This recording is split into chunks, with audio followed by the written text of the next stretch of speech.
Good afternoon, everyone. Thank you for coming and joining this session.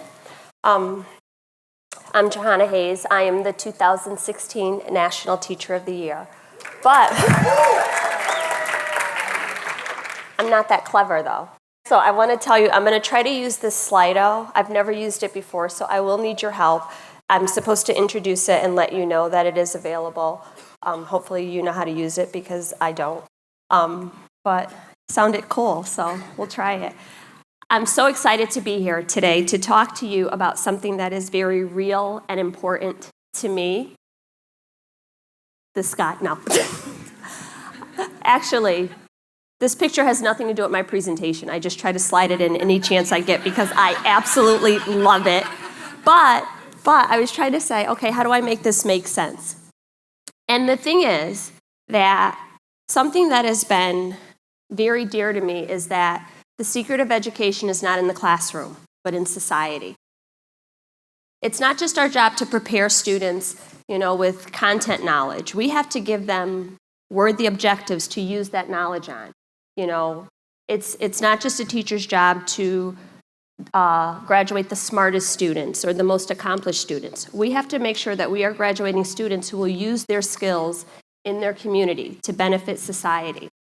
I read something years ago that has resonated with me throughout my whole teaching career. Martin Luther King said, "The secret, education is twofold. It's about building knowledge and character." And I think that we've spent so much time on the knowledge part that we really have forgotten about the character part.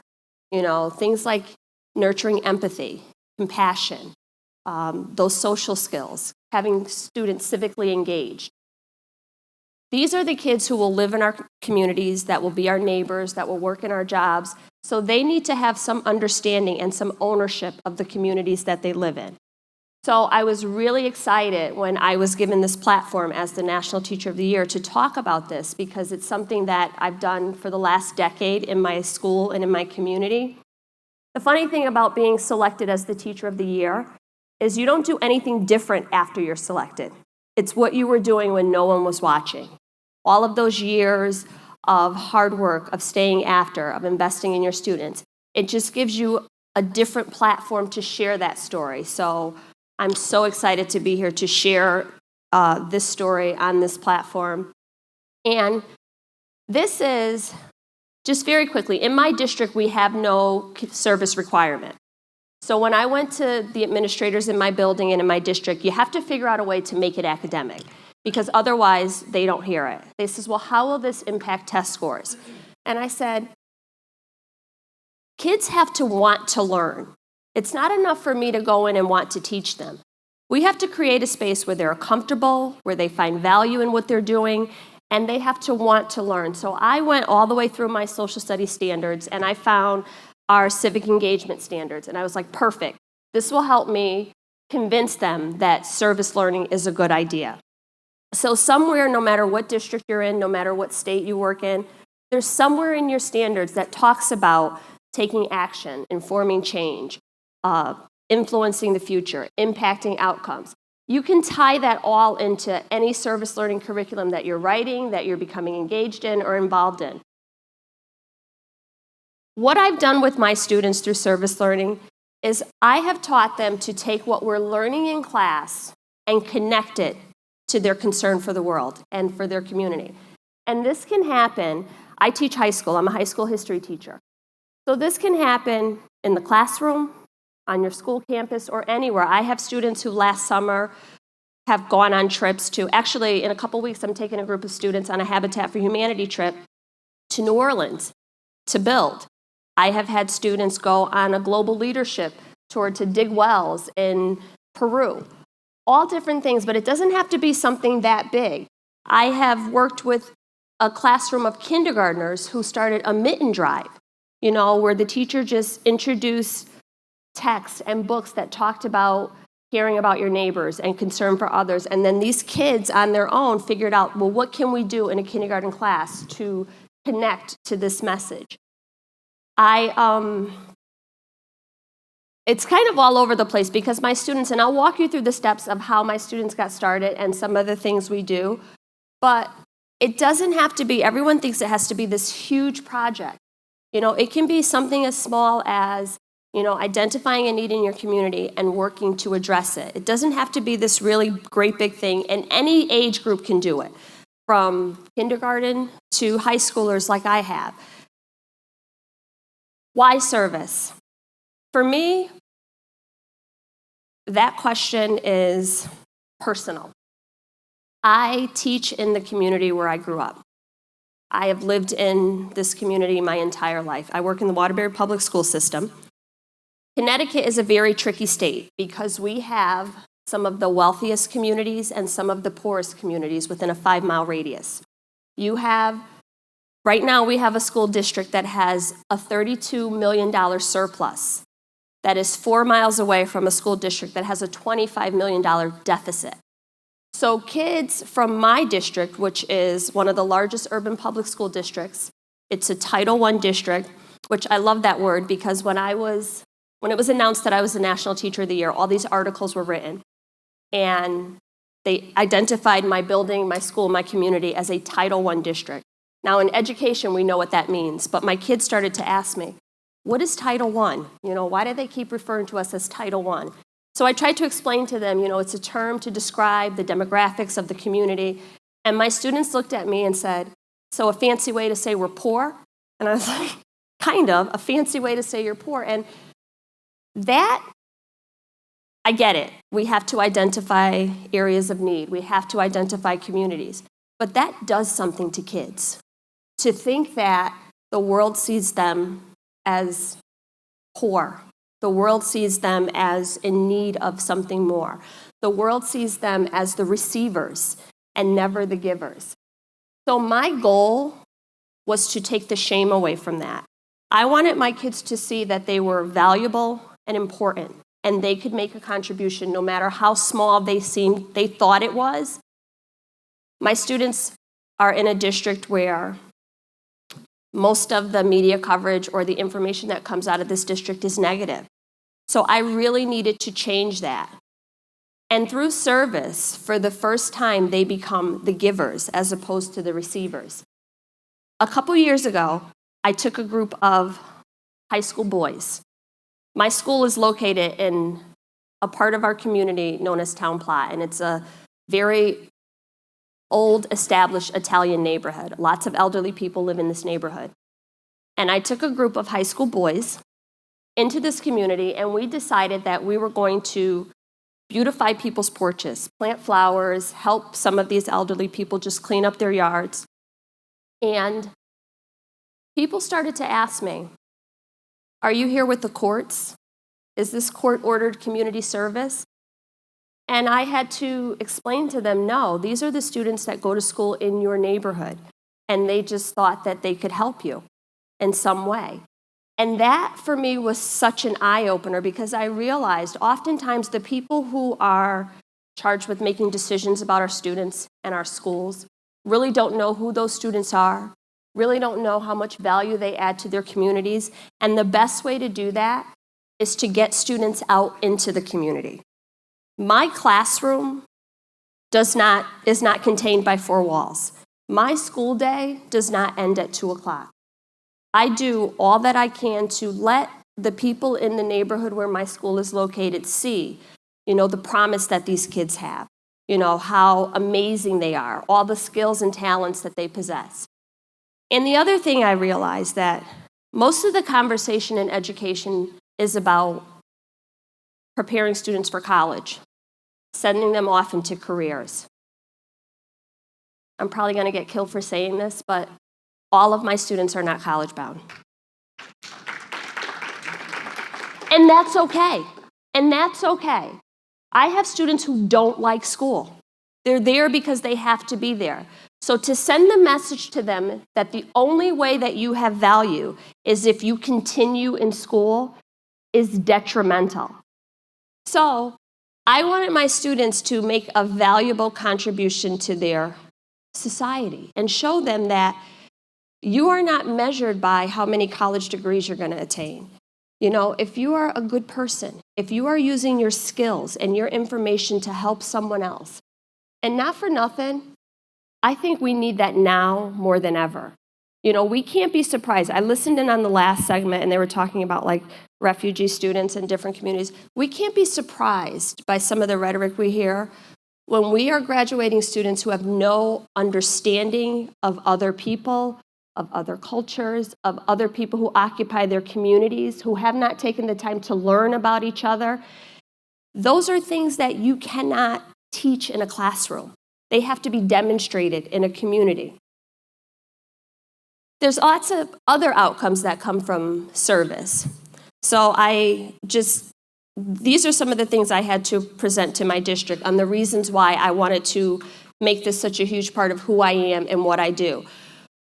And being named National Teacher of the Year kind of helped in my mission, because what it said was that this is real and important. I had to convince them it's a good idea to incorporate this into what we're teaching students. When I met all of the other teachers from all of the 50 states and all the territories, they were amazing teachers who were doing unbelievable things in their schools, in their communities.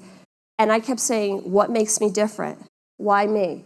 What qualifies me, if you will? I felt so inadequate. And then when I took a step back and looked at what my students had done, I was so proud of all of the work that they had been engaged in for the last decade. But one of the most important things about getting students involved in service, I think, is the last one. I don't know if you've ever heard this or if it's just my students. Kids are always asking, why are we doing this? Is this on the test? Why is this important?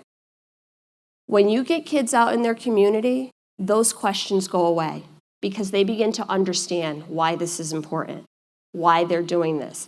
The thing about service learning is the benefits to the giver are equally as important as the benefits to the receiver. So students have this increased self-efficacy. They want to do better. I've had kids who I've taken out on a service project. Actually, a couple years ago, I had these 2 girls, and we were on the roof of a house for a habitat build, and they introduced themselves, and one girl asked the other one, did you just transfer to Kennedy? And she looked at her and she said, we've been in the same class for 4 years. So for 4 years, since middle school, these girls had never had a conversation, never saw each other outside of the school building, never taken the opportunity to get to know who they were, what their interests were, what their values were. And they had been in a classroom for the last 4 years. So something magic happens when you take kids out of the classroom. Last year, when I first began this journey as Teacher of the Year, I was out of school a lot. So they hired a long-term sub who taught alongside me. And she was an amazing teacher. And she was having such a hard time connecting to students because the students were comparing her to the teacher they had just lost. And I had already organized an Earth Day cleanup. And this teacher showed up, first-year teacher, young, and she was like, I don't get it. The kids just don't like me. And I said, it's not that they don't like you. They're adjusting to the situation. And I suggested that she join us. So she came out, and we did an Earth Day cleanup. I got an email from her the following Monday, and she said, I walked in, and it was unbelievable. She said, the kids were like, Ms. Pasnick, I saw you in my neighborhood on Saturday. This was so exciting. What do you think of? And she said it just changed the dynamics. Her relationship with these kids changed because their community, their neighborhood was now important to her. You can't teach kids who you don't know, who you don't understand. You can't just show up. And that was one of the things I had to learn this year. People always talk about,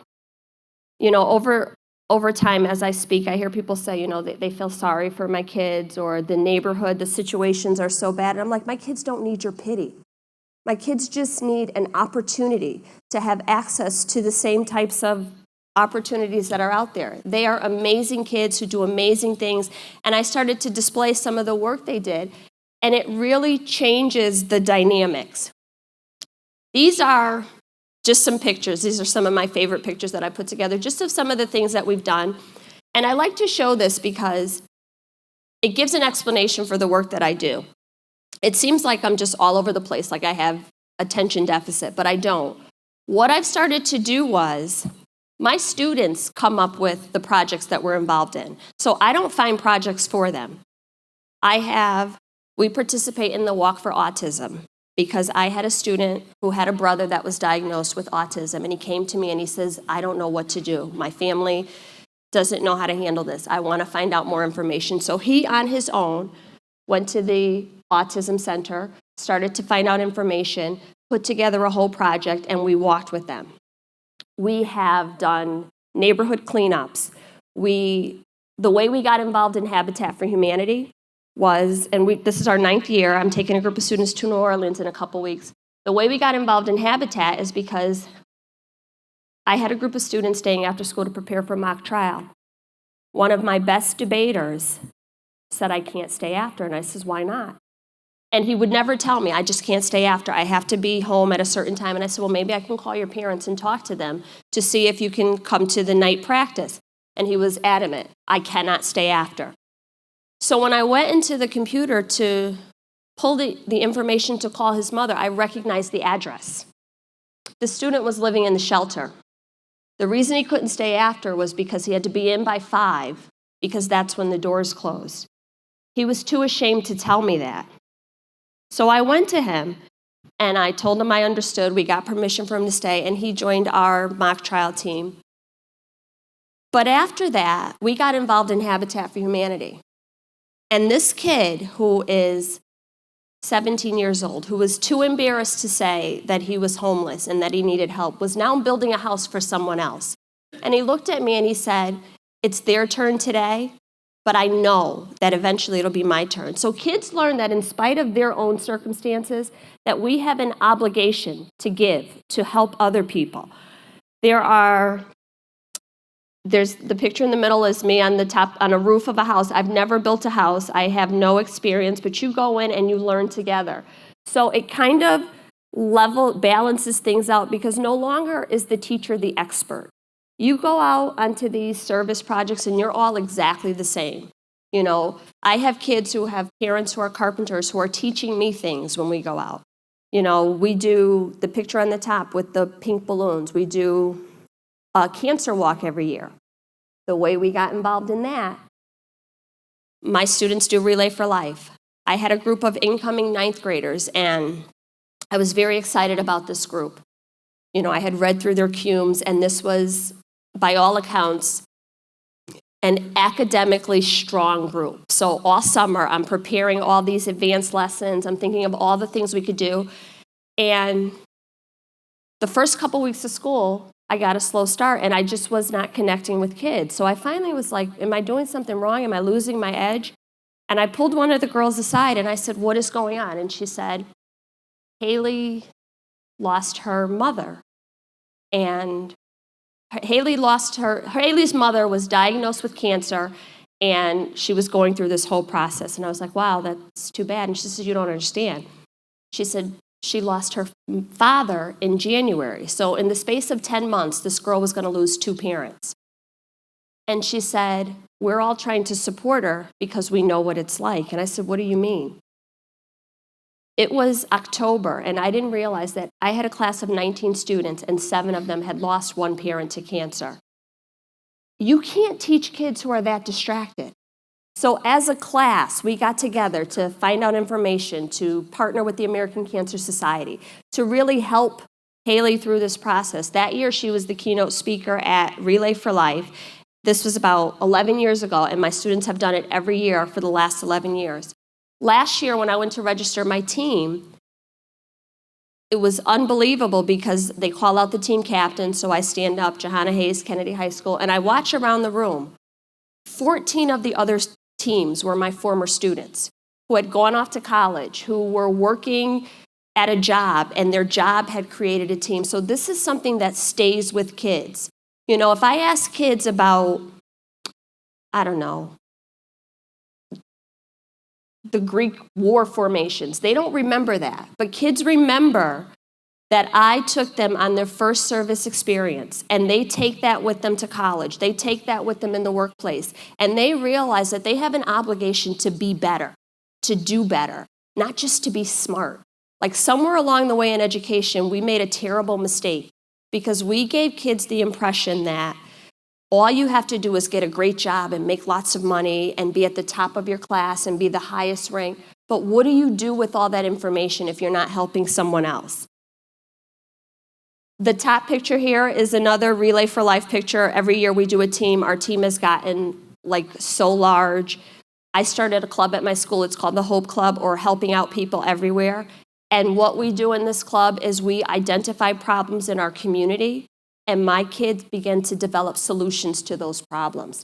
It's not enough to just sit around and wait for outsiders to come in to help, for grants to pour into our city, for our community to be clean. We had, a couple years ago, something amazing happened in Waterbury. Well, it wasn't really amazing, but we had a huge snowstorm. We had about 19 inches of snow. School shut down for 5 days.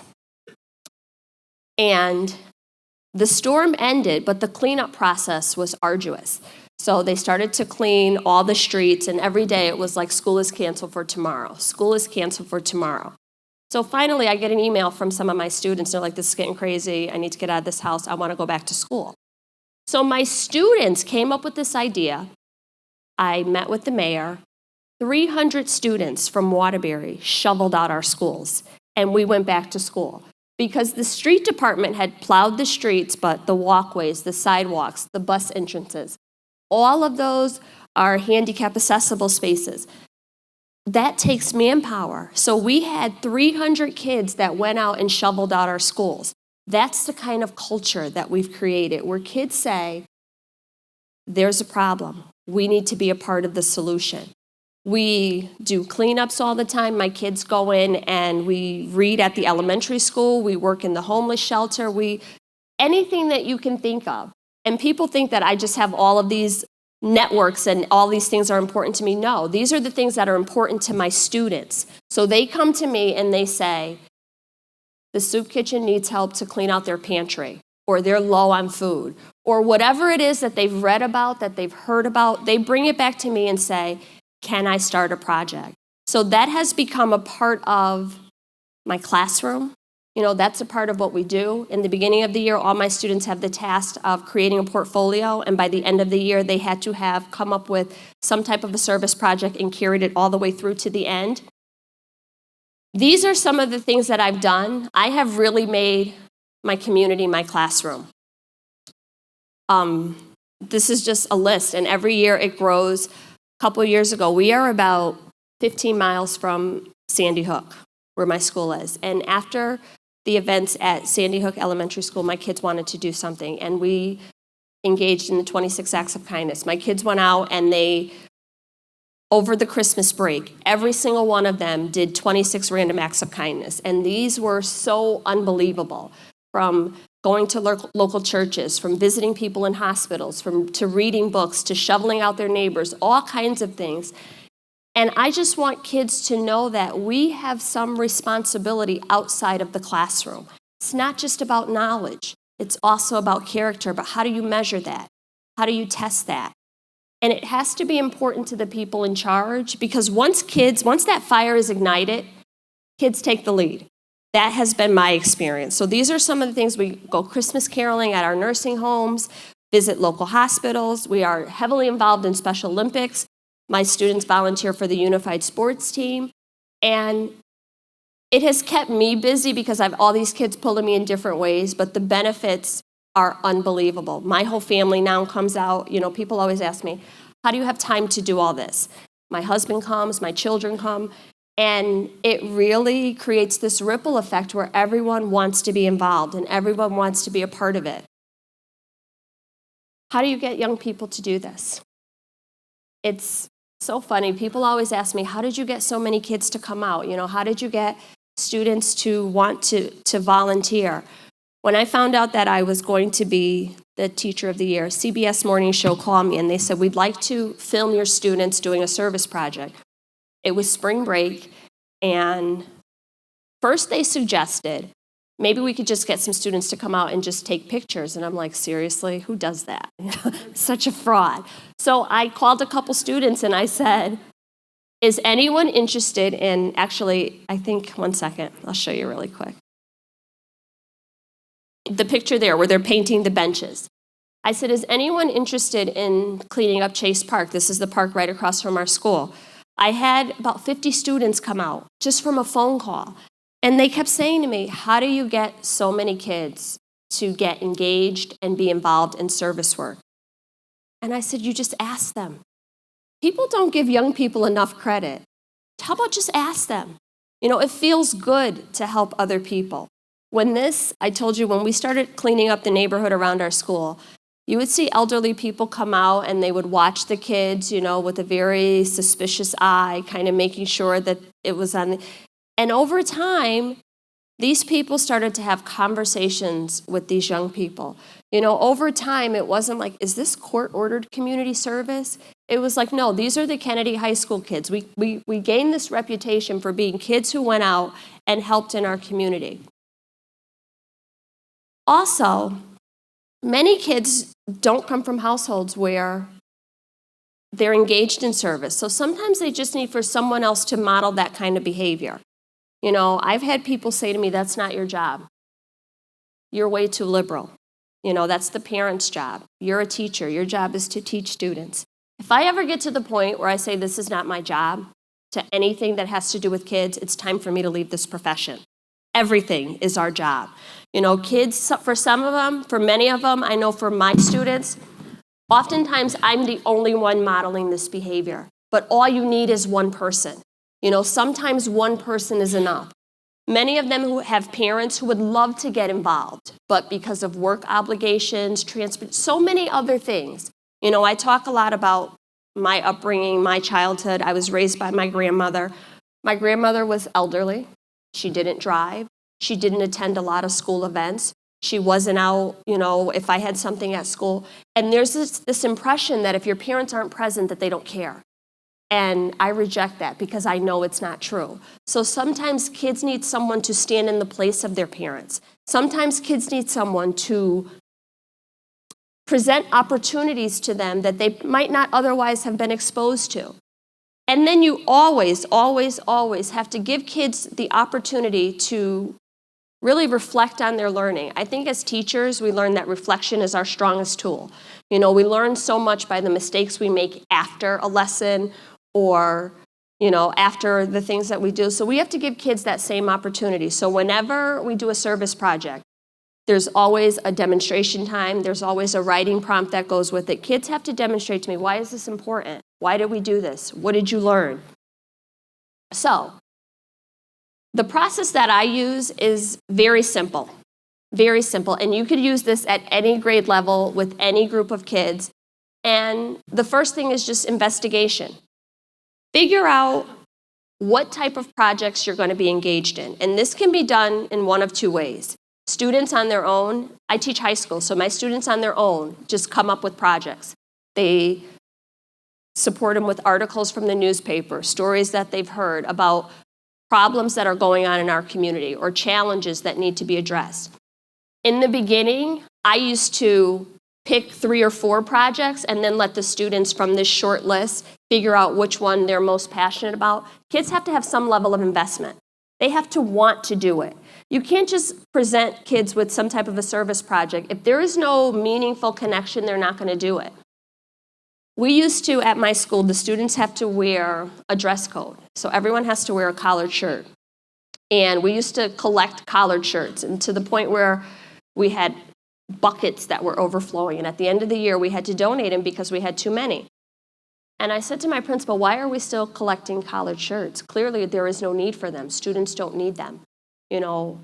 But I know what we can collect. And he says, what do you mean? They have to wear a shirt. I was like, yeah, but if they're not taking them, then they don't need this. I says, how about we start collecting belts? You know how many times a student has walked in my room and I had to take off my belt and hand it to them? You know, I have so many boys in my building that have dress belts and bedazzle belts because I handed them to them because they didn't have a belt to put on. I said, this is a need in our school, so that's what we need to start collecting. So now we collect belts and ties because those are the things that kids needed. You have to address a need there has to be some connection to the work. That's how students become invested.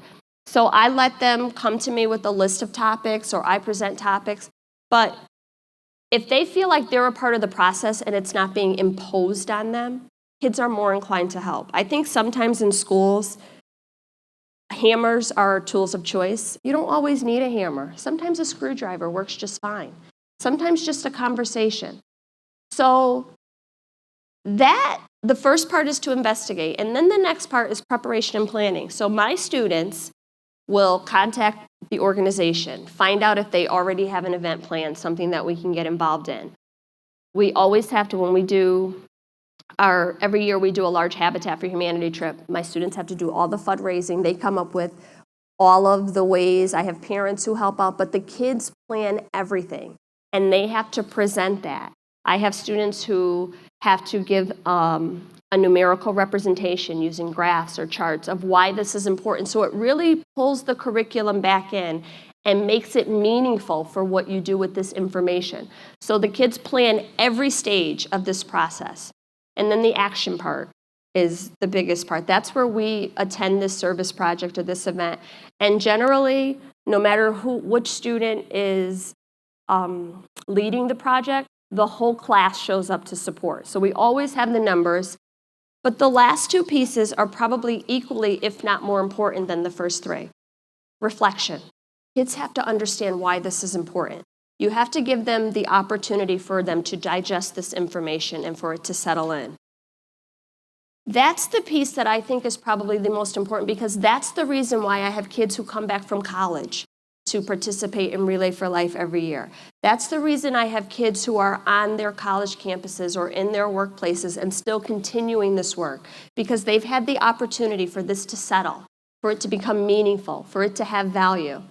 And then the demonstration piece, and this is where I tie it back to academics. My students have to have some type of a presentation, either write a summary of what happened, what they learned, either present it to our local Board of Education. We have had students make short videos and put all their information together, but they have to demonstrate in a different context what they learned, why it's important, why it's valuable. All of this really has made my work as a teacher so much easier, because when I have kids, when I'm out on a Saturday cleaning up the neighborhood where they live, or planting flowers in the park where their younger sisters and brothers play, when they come back to school on Monday, our relationship is different. I can ask a student to take a risk that they probably would not have been willing to take before that interaction. And I am confident that the people that I graduate, the young people that are going off into the world and going off in our communities, are taking something so much more valuable with them. Not just numbers and statistics and dates and times and all of those skills. I actually read something. I texted it to myself so I wouldn't forget. I read this morning, and I was so excited because I swear the universe loves me. Every time I am nervous, something happens. Seriously. But Mark Cuban, I don't know if anybody saw this article. He wrote an article about the most sought-after job skills.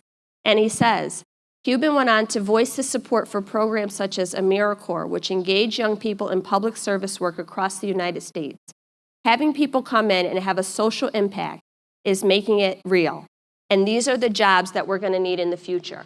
He talks about technology, and he says technology is going to outpace itself, where you won't even need people to code because the technology will create their own codes. But you're always going to need those critical thinking skills, those social impact skills. You're going to need people to deliver this message.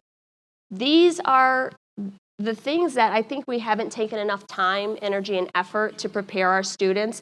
And I believe, in this year, I've been so incredibly blessed to be able to go around and share, my passion for being of service, for teaching kids to be of service, for teaching my kids to help each other and about their obligation to their communities. For that now to take on this different context and people to see, how valuable it is. And I always send articles like that to my students because I want them to understand all of this is important. I had a girl last year who came to me, and she was very upset because it was time to write her college essay. And she said, I haven't done anything. She says, I probably should have spent more time studying or got a higher score on my SATs. I should have taken them again. And she was so distraught because she saw her peers putting together these amazing resumes. And I kind of had to stop her, and I says, Morgan, think about what you have done. And I said this because this was one of those girls who was on every project, did everything, was so involved in the community. And I says, write about that. And she was applying to Cornell University. And she was like, they're going to be more concerned with my grades. And her grades were solid, but she wasn't at the top of her class. And I says, write about that, Morgan. She got a letter, and I love this because it validates what I've been saying to kids. She got a letter along with her acceptance letter, a handwritten note from the Dean of Education who said, you are the type of student we're looking for here at Cornell. Someone who has an investment in their community, someone who takes the time to help out, and went on to say, everybody who's applying to this type of school has amazing grades. What makes you different? Why do you stand out? And, it's interesting because you need people like the Dean of Education at Cornell or Mark Cuban to say what I've been saying forever. Like all these people, like I already know this. Why do you need for someone bigger than me to say it? You already know this. We already know this. But if it helps, maybe I could use my title, my tagline, something to help to get you, engaged, invested, find some value, create a classroom project with your kids where they begin to see that even them, even a high schooler, a middle schooler, a first grader can make an impact. I tell my students, a flood is just a million tiny drops. Do your part. Don't worry about what's going on around you. Do your part. If you're not happy with the condition of the park across the street from your house, then you go over there and do your part. And I know it works because I've seen it, I've lived it, I experience it on a daily basis, and I have kids who are no longer ashamed of the communities they live in. They have a sense of pride in what they've done. I have a girl who says, every time I drive home and I ride past the park that we did, I think we did that. And this can happen in any community, in any neighborhood, at any school, at any level, but I think we have an obligation as educators to send kids out into the world, not just prepared academically with content knowledge, but prepared to engage on a civic level, to understand the communities that they serve, that they're going to live in, that they're going to be a part of. And this is how we begin to do that. And I would also encourage you, don't wait for your district to make it a mandate. Show your kids that it's important. It's what we do when nobody's watching. When we're recognized for that years later, here I am standing here in a different space, on a different platform, but it's for the work that I did when nobody was watching. For my kids to understand that this is important and it has value, and it doesn't matter if you're congratulated for it or if you receive an award for it. It's the right thing to do. I think that's a greater charge for us as educators. That's all I have. I'm going to leave the last couple minutes for if anyone has questions. I would love to answer them. If anyone is interested in starting something like this and really isn't sure. Okay, so like I said, I never did this before, so be gentle with me. Okay. Okay, wait a minute. Okay, how do you type? Thank you.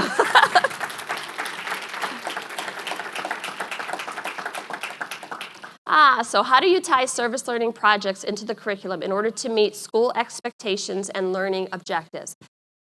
That was one of the things that kind of worked itself out.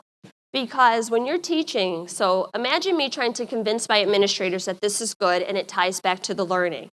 But it is so powerful. For instance, when I'm teaching kids about the electoral process, and then I have kids who go out and volunteer on election day or work at campaigns, and they're bringing all this information back, and generally their projects demonstrate that. And social studies is a discipline that lends itself to this type of work. So for me, it kind of evolved organically, but I've seen kids use it for science. We clean up, we had a huge, the Naugatuck River had a big pollution project, and kids tied it back to their science curriculum. So you see kids really, we have to figure out, once they bring it to us and say, this is what I'm passionate about, we have to find a way for it to fit in their curriculum. And it's so broad that you can figure that out. So like I said, social studies lends itself to that kind of work, but I've had students who have to give me a mathematical representation of how many people we're going to help be serviced at the soup kitchen by our efforts, after a huge can drive or food drive or something like that. So there's always a way to tie that back in. Have you faced much resistance to the realization of this project? Yes. Lots of resistance. Like I said, people said to me, this is not your job. When I was a new teacher, and I hate this, I hate it so much, I had a veteran teacher who I admire come up to me and say to me, you need to knock it off. And I said, I don't understand. And she says, we are negotiating our contract, and you are doing for free what we are trying to get paid for. And I was like, I'm sorry. I don't know what that means, but there were lots of people who were like, overachiever, you've done too much. But my thing is, like I said, I care so deeply about this community. This is the community that I grew up in, the community that I lived in, and I know what it feels like to be poor. I know what it feels like to come from the neighborhood that everyone is afraid to drive through, because that's the neighborhood I grew up in. And it was so critically important for me to get other people to understand that these kids have value, and they are contributors. They're not just takers. So it was personal for me, so I kind of just ignored all that and consumed myself with my students.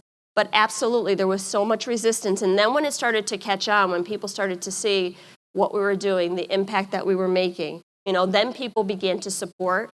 Some of these projects I started with just one other teacher, and then I got more and more people. I got people from the community. I've had to have people from the community come out to help chaperone. And it really, when you talk about engagement, maybe I don't have a parent who can come and do something in my classroom, but this parent can drop off a case of water when my students are cleaning up in the park. So it really helps everyone get involved. So it started off with some resistance, but over time, I have a core group of parents, of teachers, of community members who I can call at any time and say, I need 6 more people because I have too many kids that showed up and I need more chaperones. So it really has opened up my classroom and brought people in the community in. So inspired. And I already have, can you see this? Oh, okay. And I already have an idea for a project I want to start. What steps do you have to take to get an admin parents to sign off on these projects? Okay. What I always do, put the kids in front. It's so hard. Seriously, people can be mean to me, hate me or whatever, but I say, my kids have come up with an amazing idea. Plant that seed in your students. Let them shoot ideas to you. And then the other thing, like I said, it's the same with parents as it is with kids. Ask. Have a specific ask. Instead of just sending out a blanket email, ask a parent. I always talk about my grandmother not engaging in my school and not really having the ability or the capacity to advocate on my behalf at my school. But my grandmother was an amazing cook. And I just think that what a missed opportunity. If my teacher had said to her, can you bake something and send it in? All day long, she would have said yes, and she would have done it. So if you have parents who have a specific talent or skill, when we did the park cleanup, I had a parent who I knew had a connection to a local warehouse store, and she got her boss to donate paint for the students to use. So it really makes people feel proud and have some ownership when you have a specific ask. Instead of these blanket generalizations, we need everything. How about, I know that you work at a greenhouse. Could you possibly get some seeds for the students to use on this project? And people feel like they are a part of whatever is going on. Not all types of service are effective. How do we encourage students to research and learn about effective ways to tackle issues that are important to them? I think the research part of that is the way that we do it, because we've seen how, I always ask my students, what is the benefit of this project? What is your intended outcome? Sometimes students want, like I said, we're collecting collared shirts. Students don't need collared shirts. So this will not be the most effective service project. I've had students who want to engage in other types of activities and you really have to show them what is the most valuable use of our time. Where will we have the most reach? And sometimes they're just so passionate about it that we just have to let them loose and let them go out, because I actually feel differently. I think all service is effective, because even when it's ineffective, there's a lesson to be learned in the reflective piece of that, where students can see, I was so serious about this, and this was so passionate about me. This was so passionate to me. But they begin to understand that maybe there's another way to do this. maybe if I tweak my thinking or approach this from a different direction in the future, it can be more effective or more reasonable. And that helps you in the classroom, because I'm sure that you have those students who are so bullheaded and you cannot pivot them no matter what you do. So sometimes you just have to allow them. Like, I've had students who have put weeks of research and planning, and then they realize, you know what, there's no way I can do this, which is fine. And I say to them, okay, let's take the pieces that work and apply them to something maybe that is more manageable. So I think all service is effective, but that's just me. I'm a Christian. I don't know. I don't know. How important are nonprofit and community organizations outside of your school in the service learning endeavors? What challenges come up when working with them? We have lots of nonprofits and community organizations in, like I said, it's a very large city. Some of the challenges that I see are that generally, and I don't know if this is a challenge, but sometimes people are so invested in their work that they don't see the value in other people's work. And I've had students who become a part of a group that becomes all-consuming, and you really, my goal in all of this is to create a greater understanding amongst different groups, amongst different people. And sometimes when you only gravitate to like-minded people or people who share your same interests and ideas, you lose sight of all of the other organizations that are in your community or around your school. So absolutely, you can be passionate about what you love or what you believe in, but you really have to give students the opportunity to engage and be exposed to people who may think or believe different than them. We have, a couple years ago, we had a huge influx in our community of Albanian students. And there were lots of questions. Why do you celebrate this holiday? Why do you eat this kind of food? What does this mean? Why are you wearing that? And the Albanian community does a huge festival. And I took my students to volunteer at this festival. It was something they never considered doing. But they learned so much about the people in their community. And sometimes we have to force students out of their comfort zone. Everybody would like to align themselves to like-minded individuals, to the people that look like them, that sound like them, that think like them. But that's not what the world looks like. So I always, try to partner with some organizations, but sometimes my students get lost in these really large organizations. So I just plant the seed. We do our initial projects at the classroom level, and then whatever they do, I have students who have gone on to work. I have 2 students who work for Relay for Life and 1 who works for Habitat as an adult. They've gone on their own to pursue these passions, but I don't direct that. How do we create buy-in from students who don't always see a need for a change in the community they live in? For me, and I'll tell you what one of my students said to me, "You're mad annoying," because I kept driving it home. I kept trying to explain it to her. And then what I did with this particular girl that I'm thinking about, she loved basketball. She loved basketball. She was a basketball player on the team, did everything. And that was her life. That was her passion. I started to go to her basketball games. And she was like, "Why are you here?" I said, "I'm here to see you." And this is one of those students, everybody has one, who's angry all the time, only happy when it rained, told me, "You don't get to like me. Why are you here? Stop coming to my games." And I kept going. And I says, "I want to show you that what is important to you is also important to me." And this girl, after a couple games, after a couple conversations, she was like, "Are you doing something next week? I guess I'll go." And once she was there, once she was a part of the project, she loved it, and she's done multiple service projects with us. But we can't just send the message to kids that only what I think is important is important. We have to show them whatever's important to them is also important to us.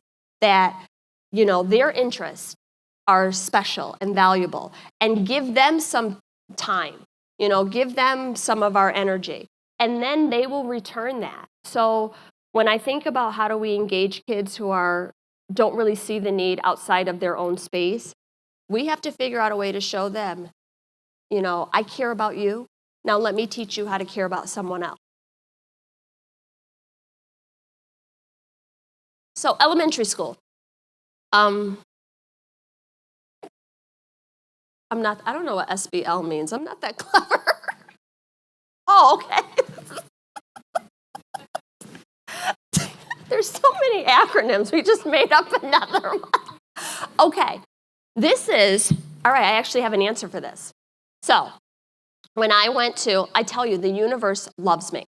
When I went to Texas for the Teacher of the Year induction, I'm flying home, and there's a woman on the plane, and I remember this woman so clearly. We had this long conversation. It's a long flight, and I told her why I was in Texas, so we started this conversation. I started talking about service learning and my passion and what I love, and she said to me, her son, she told me a scenario about she was traveling with her baby on the plane next to me, and she said she was going to visit a family member, and she had to take the baby, and her husband was home with their 5-year-old. And she told this story of how she's very concerned because the 5-year-old is not nice to the newborn. She's like, I don't understand, we're not this kind of people. She cries, he walks away, he doesn't try to help her. Like, what kind of child am I raising? And we had this long discussion about just beginning to nurture empathy. And I said, talk to his teacher. So she and I have emailed and corresponded over the last year. And she told me, she talked to the teacher. And as a school, a team of people came up with this idea to introduce books in the library that nurture empathy and talk about compassion and have this reading circle. Then her son was brought on as a school helper. So in the morning, he would go around with his teacher to a couple classrooms. And so we're going on. And then she said that they were going to do a project that I said, ask him what would he like to do, get him involved. So her son's class drew all these pictures and made them into cards to deliver to a local hospital. So this is little kids, elementary school. So they delivered their cards to a local hospital, and then the children at the hospital wrote letters back to the class. And she says to me, I started to see him change with his sister. And she sent me like a short video. It was her birthday, and he's singing happy birthday. And she said, I really credit his teachers for thinking that if this was important enough to draw it into the classroom. And she said, I never thought about sharing my concern with this teacher because this has nothing to do with his education. And I explained to her, it absolutely does. And if that becomes a part of the culture, if kids learn that this is a reasonable alternative. This is the way we should act. This is the way we should treat each other. And not just reading these stories to them or talking to these things with them, but giving them the opportunity to demonstrate it. And so I think about something like that. So at an elementary level, begin by reading to kids, introducing the idea. And then it can be a project within the school. It can be, a lot of our projects are outside of school. They're really big community-based projects, but you can start with something small, a hat drive, making birthday cards for kids at a local hospital, sending cards to a nursing home, things that kids can do in class, and they really begin to become engaged at a very early age. How many students do you work with? Oh, wow, that number. I've had 200 kids show up for Relay for Life, which is so impressive because in the community that I live in, you don't see kids engaged in these kind of activities. So we've developed this reputation where I have people now, if they need help, they call me. They're like, I need 25 kids for a parade on Saturday. Do you think that they can come out and man the special education table or whatever? And it really has become a part of who we are. So typically, I have 10 kids, but I've had 200 kids show up. Love service learning in my classroom. My number one passion in education. Have you ever had a challenge with always? I'm trying to raise money now to take kids to, but you know what? I've reached out and gotten private donors. Right now, my students have a GoFundMe page for us to go to New Orleans. We have done pasta dinners. We have done breakfast. We've done everything. But the other thing I found is that when kids are responsible for seeing a project all the way through, they have a different level of investment. When kids know that we bought the flowers to plant in this park, they have a different level of investment. And then you start to see community members step up. So I never let funding be a challenge for me. I'm always actively seeking grants. The thing that I've learned in my year of service as Teacher of the Year, There are so many people outside of education who want to help, who want to be a part of the solution, who want to give.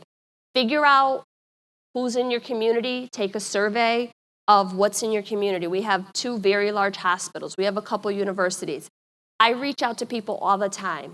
I have a way that you can help my students. And very rarely do people say, no, I'm against helping kids.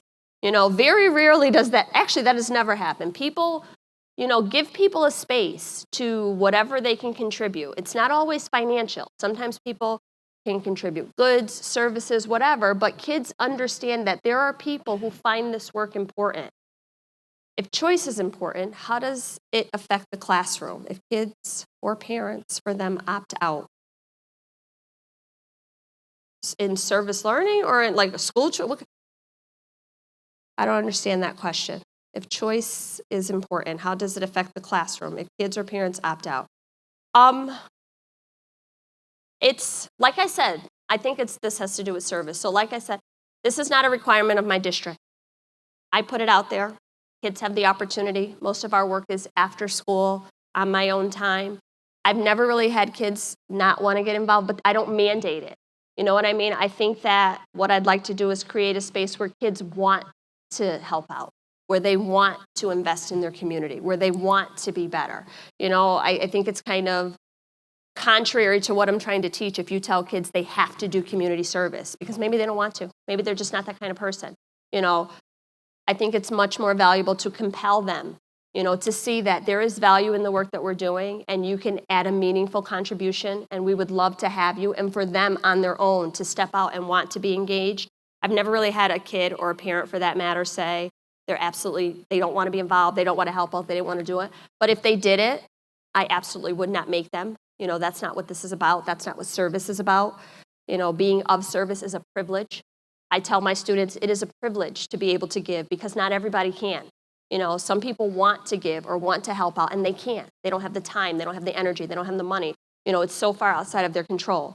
So I create this culture where they understand that it is a privilege to be able to help others, and not everyone can do that. What is the ratio of content versus service learning? How have you modified subject-specific curriculum to integrate the service aspects? The thing is, there's a way to weave service into everything that we're doing. In history, it's kind of easy for me to do that because my content lends itself to that, and there's always a way to make it happen. I teach a Constitution class. You can always find something to connect back to the Constitution and the community.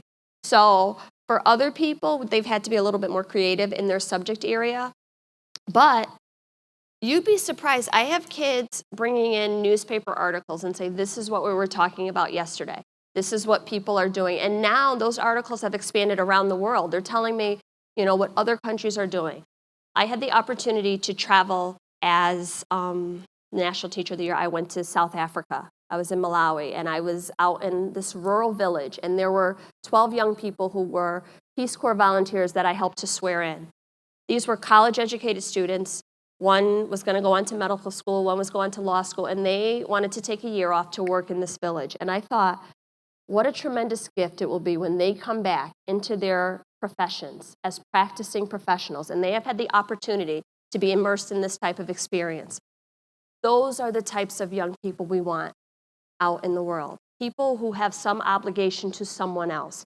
People who care about their neighbors. People who think that they can be contributors to society and not just takers. Those are the types of students that we want to graduate. Those are the types of young people that we want in the world. And I think that service learning is the best way to do that. So I hope this information was helpful. I hope that you've been inspired. You have some ideas. You can go back to your schools and use this. Thank you.